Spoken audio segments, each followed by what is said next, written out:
Well, here's the hoverbot's new backpack and gear bag, and the camera's balancing on my vacuum cleaner, so if I have to make a quick move to grab it or catch it, you will see that. Now I'm going to move this, and here the quadcopter is strapped to the back of the bag. Very stable for motorcycling, no problem, soft pack basically. I have a rain guard for it, so I can put a rain guard over it, but it does have its cellophane wrap, so that's keeping it quite watertight, at least all the electronics. Now, I had a smaller backpack and it was a bit too tight for space, so this is a mall pack. Like, I used to use this for up on the ski hill. It has big wide pockets on the side. Pockets don't have zippers or anything, so it's not that great for, camping and stuff. And it turned out the stitching was pretty weak as well, so I couldn't carry 100 pounds of stuff in it, so I retired it. But this side pouch, it fits about 4 large size lippos. I've got 2 in each side right now. And in the bottom section here, if you can see that yet, I've got electronics and a spare motor, a spare ESC, Allen keys. Now I'll take the quad off, which is pretty easy. I've got these U-clips holding it on, these carabiners. And I just take those off each other. There's only 2 of them with string on one and a nylon cord on the other. So now the quad is free. Let's see what you can see here. Now, I don't use the strapping for too much more than this, but for these GWS props it looks pretty cool, I think, and it gives you a little bit of a brighter look to the whole outfit. They're too soft for descents. You'll notice that they flex so much that on descents you'll wobble a lot more than with a stiffer prop like the APC Gray. And I'm trying to save up right now for some 1047s carbon fiber props, because they're getting pretty cheap on eBay now. They're like $30 or $20 per pair.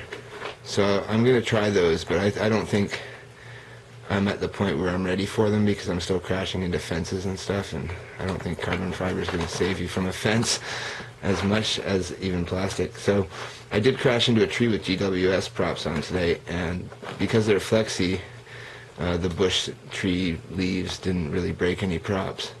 But it crashed because it was descending and it couldn't hold the shape of the props. They were flexing so much it wouldn't give any power. So it started wobbling all over the place and changing orientation.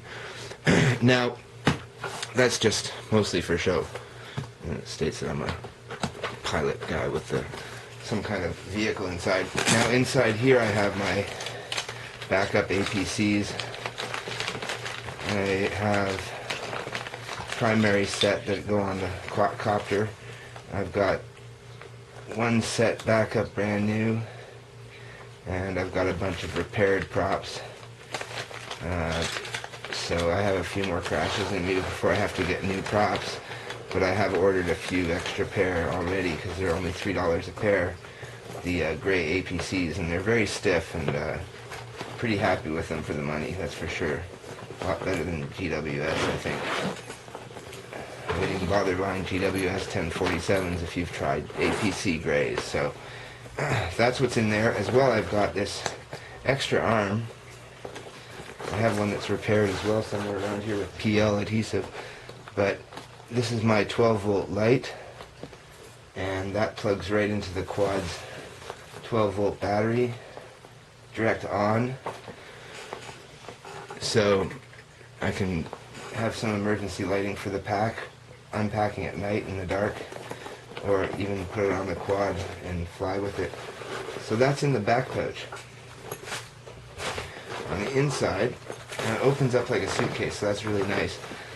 I've got my antenna pole, which is sort of crude, but it is very, very functional.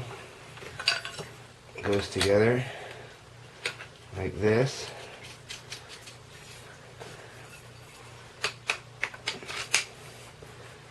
and then it has another section. It goes to about 8 feet tall.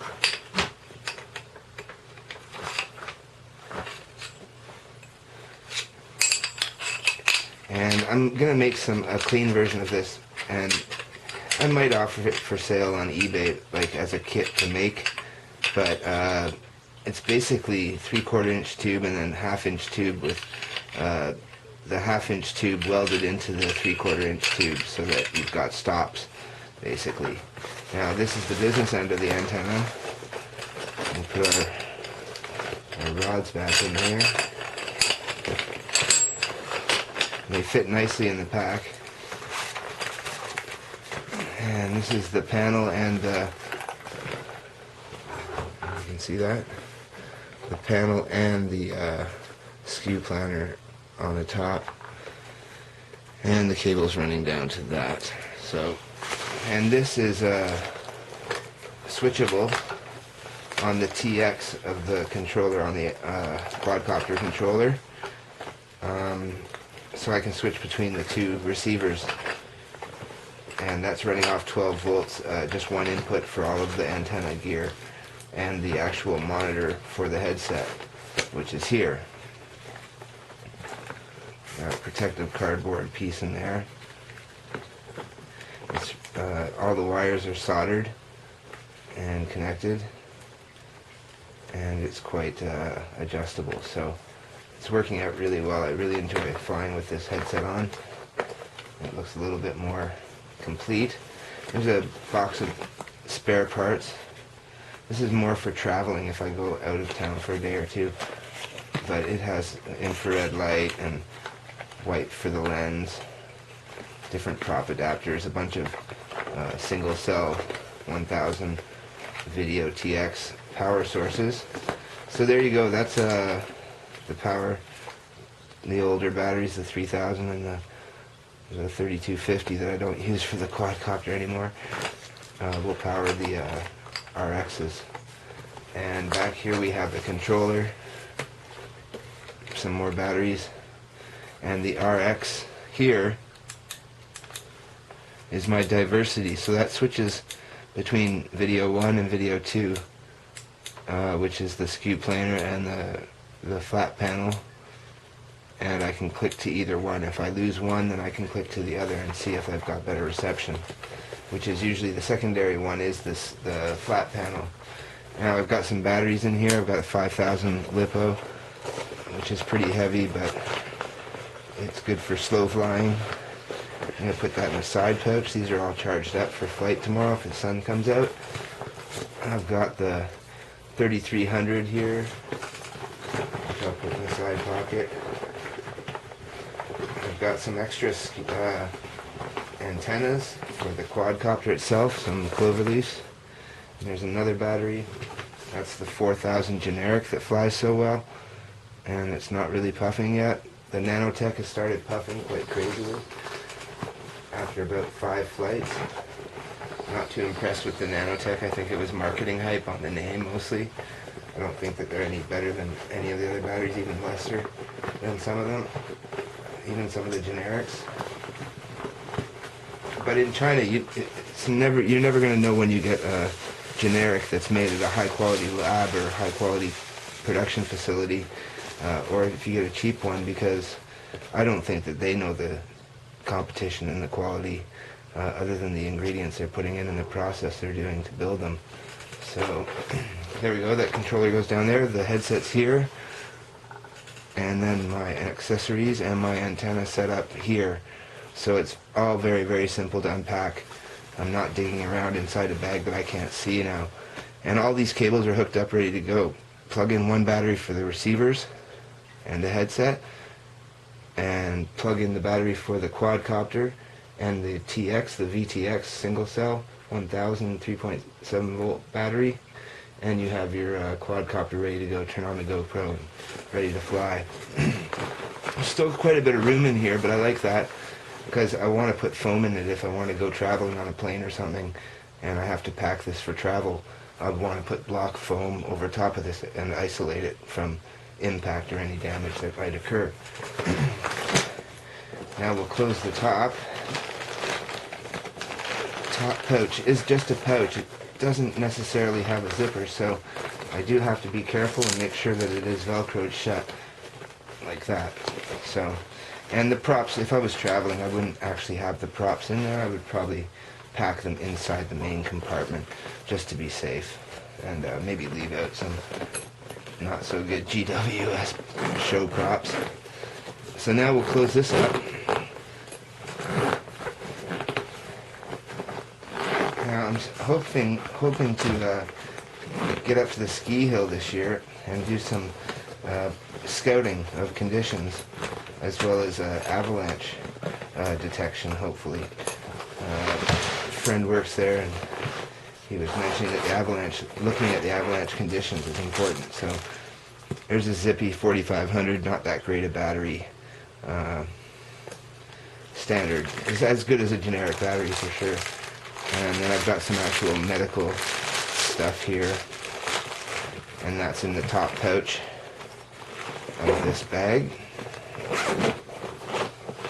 Now on this side, I've got more batteries in here. I don't have anything, so that's free to carry some food.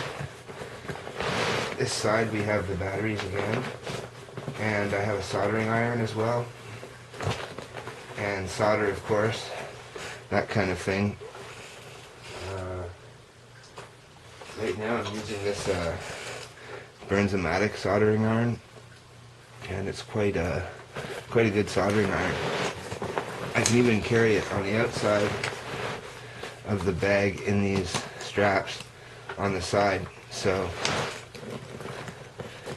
I can have the gas on the outside of my bag and put it in that way. Now you'd think that it might fall out like a pen or something, but it has this little rest here, so I use that and I clip a carabiner through that onto one of the loops, or you could put a wire or something just to hold it in place. It adds a bit of a tactical look to the soldering iron. Now we'll put the quad back on, battery up so that the battery doesn't fall out. We have a piece of paper on the front of our lens. Need to work on this taping of the blackout, but it's working really well right now. I put this funny Intel sticker on the top of the quad, as you can see. I'll show you that. Just to keep them guessing, I guess. You never know what they're thinking when they look at it. And one person said it looked like a wrapped ham the other day, which I thought was pretty cute. But it's flying really, really well right now. And here's a surprise. I have a backup free flight board now. This whiteboard I got on eBay for $40 or so.